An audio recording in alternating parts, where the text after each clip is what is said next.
Welcome to the other side. I am your host, Wesley. My co-host is recovering from slight injuries. I may or may not have lost my temper last time. There may or may not be a lawsuit pending.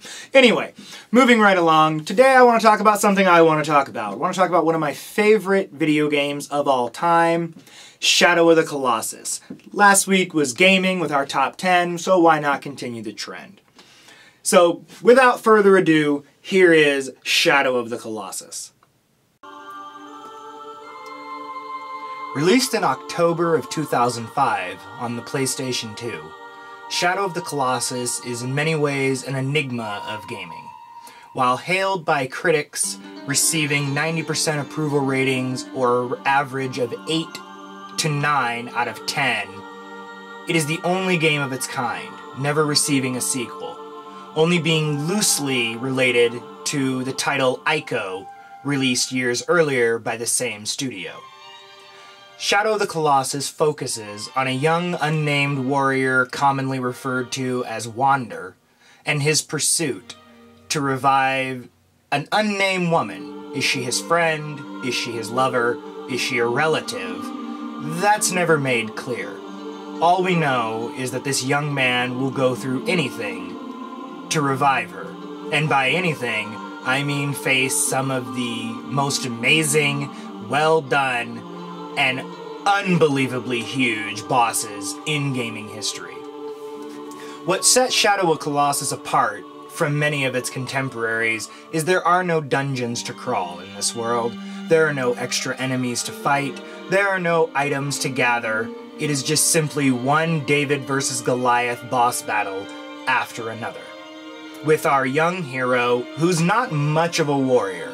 He seems like a young, awkward man who stole a sword from his village, traveled to this sealed-off, forgotten, cursed land, as it is described, seeking out a god by the name of Dorman, who will revive his friend.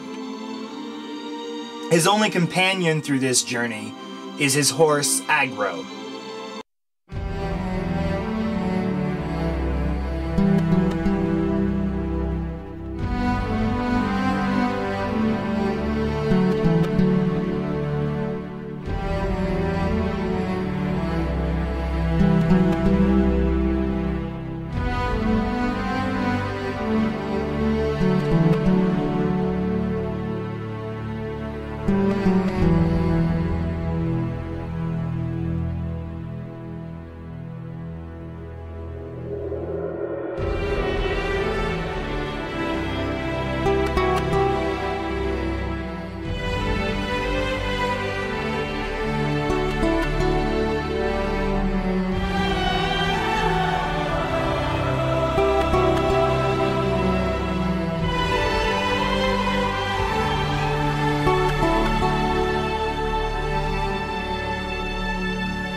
Serving as your central hub, this shrine, in which Dorman exists, is your starting point, from where Wander will seek out and find the various Colossus he has been tasked with destroying. To find the beasts, he uses his sword. By reflecting the sunlight off of the blade, it points to the direction in which Wander needs to travel. The shrine itself was also part of one of the most annoying gaming rumors in video game history. It was said by climbing the shrine, you could find a secret 17th Colossus, a monster that you did not have to fight in regular gameplay. Other rumors stated if you climbed the shrine and ran back across the bridge from which you traveled, you would find a doorway where you could face the Colossus there. These rumors weren't true, and I was one of the many gamers who found out by spending countless hours in this world.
Well, out of time for today, but stay tuned for part 2 of Shadow of the Colossus. I'll see you next time, and I'll see you on the other side.